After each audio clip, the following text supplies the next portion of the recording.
ஹல்லேலூயா. கர்த்தருடைய பரிசுத்த நாமத்திற்கு மகிமை உண்டாவதாக. இந்த நாளிலும் இந்த நிகழ்ச்சியின் மூலமாக உங்களை பார்ப்பதில் மிகுந்த மகிழ்ச்சி.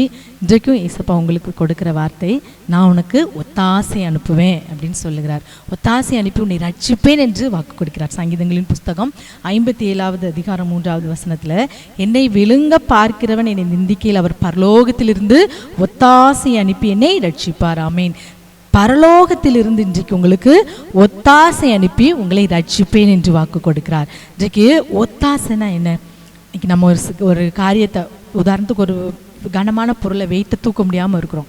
அப்போ பக்கத்தில் இருக்கிறவங்க, இப்போ எனக்கு கொஞ்சம் உதவி செய்ய ஒத்தாசை பண்ணுங்கும் போது, அவங்க ஒரு ஒத்தாசை பண்ணும்போது அதை நம்ம என்ன செய்வோம், லகுவாய் ஈஸியாக நம்ம எடுத்து தூக்க முடியும். இதுதான் ஒரு ஒத்தாசை. நம்ம மாத்திரம் ஒரு வேலையை கஷ்டப்பட்டு செய்யறதுக்கு கஷ்டப்பட்டுட்டு இருக்கும்போது கர்த்தர் இயேசு நமக்கு உதவி செய்வார் என்றால், நமக்கு கூட இருந்து செய்யும்படி ஒரு ஒத்தாசை தருவார்னா அதுதான் ஒத்தாசை. இன்னைக்கு ஒத்தாசை அனுப்புவாராம். மனுஷர்களுடைய ஒத்தாசையை நமக்கு இவ்வளோ சந்தோஷத்தை தருனா, கர்த்தர் இயேசு கிறிஸ்து பரலோகத்திலிருந்து நமக்கு ஒத்தாசை தருவார் என்றால் நம்ம வாழ்க்கையில் நம்ம சாதிக்க முடியாத காரியம் எதுவுமே இருக்க முடியாது. ஆமேன். அப்போ ஏசப்பா என்ன செய்வாங்களா, நமக்கு ஒத்தாசை அனுப்பி, அதுவும் பரலோகத்திலிருந்து நான் உனக்கு ஒத்தாசை அனுப்பி உன்னை ரட்சிப்பேன் என்று வாக்கு கொடுக்கிறேன். ரட்சிப்புனா இதுக்கு பாவம் நீக்கப்பட்டு ஒரு பாவத்திலிருந்து ஒரு விடுதலை ரட்சிப்பு, அதுதான் இல்லை.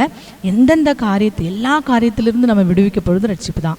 நோயிலிருந்து சுகம் என்கிற ரட்சிப்பு, இன்னைக்கு கஷ்டம் கவலை இதிலிருந்து ஒரு ஆறுதல் சமாதானம் என்கிற ரட்சிப்பு, படுகுழியிலிருந்து அது கர்த்தர் தூக்கி விடும்போது ஒரு ரட்சிப்பு, இப்படி எல்லாவற்றிலும் ஒரு ரட்சிப்பை, எல்லா காரியத்திலும் ஒரு ரட்சிப்பை உங்களுக்கு கட்டளையிடுகிறாராம். விழுங்க பார்க்கையில் அவர் என்ன செய்வாராம், நிந்திக்கையில் என்னை விழுங்க பார்க்கிறவன் என்னை நிந்திக்கையில். இன்றைக்கு ஒருவேளை உங்களை விழுங்க பார்க்கும்படி சத்துரு, நோய் என்கும் சத்துரு உங்களை விழுங்க பார்க்கலாம். கடன் பாரம் என்கிற சத்துரு உங்களை எலும்ப விடாதபடி உங்களை விழுங்க பார்த்து கொண்டு இருக்கலாம். இன்னும் பல பிரச்சனைகளை கொண்டு வந்து பிசாசு உங்களை விழுங்க பார்த்து கொண்டுக்கலாம். ஏமாற்றம், தோல்விகள், பாடுகள், பிரச்சனைகள் இவையெல்லாம் கொண்டு வந்து உங்களை சத்துரு இன்றைக்கு விழுங்க பார்த்து கொண்டு இருக்கலாம். இன்றைக்கு அதே போல் நிறைய பேரோட நிந்தனைகள், உங்களை சுற்றி பல பேர் உங்களை நிந்திக்கிறாங்களா, தூசிக்கிறாங்களா, தூசணமான வார்த்தைகளை பேசி கொண்டு இருக்கிறாங்களா, நீங்கள் கவலைப்படாதீங்க. ஏனென்றால் உங்களுக்கு கர்த்தர் பரலோகத்திலிருந்து ஒத்தாசை அனுப்புவேன் என்று சொல்லி வாக்கு கொடுக்கிறார். அப்போ இன்றைக்கு அருமையான தேவனுடைய பிள்ளைகளை யாரை அவர் ரட்சிப்பாராம்?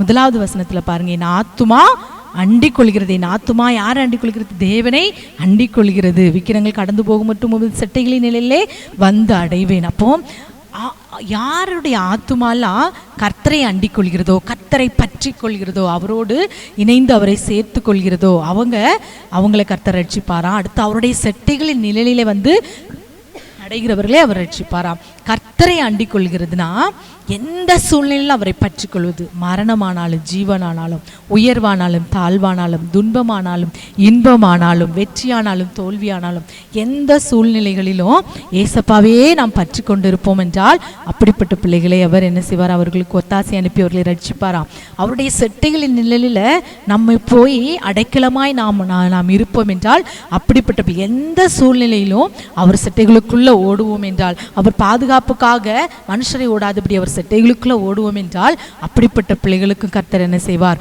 ஒத்தாசை அனுப்பி ரட்சிப்பேன் என்று வாக்கு கொடுக்கிறார். ஆகவே இன்றைக்கு எந்த மனுஷங்க யார் உங்களுக்கு எதிராக வந்தாலும் பரலோகத்திலிருந்து ஒத்தாசை அனுப்பி ரட்சிப்பேன் என்று வாக்கு கொடுக்கிறார். ஆகவே கண்களை மூடி நாம் ஜெபிக்கலாமா? அப்பாவுமே நாங்கள் நன்றியோடு ஸ்தோத்திரிக்கிறோம்ப்பா.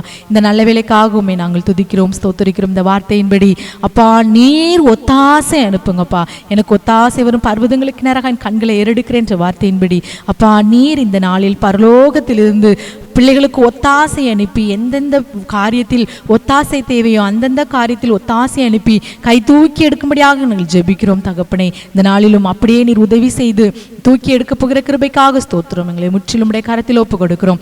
சகல துதிகன மகிமை உமக்கே செலுத்துகிறோம். இயேசுவின் நாமத்தில் ஜெபிக்கிறோம் எங்கள் நல்ல பிதாவே. ஆமேன், ஆமேன்.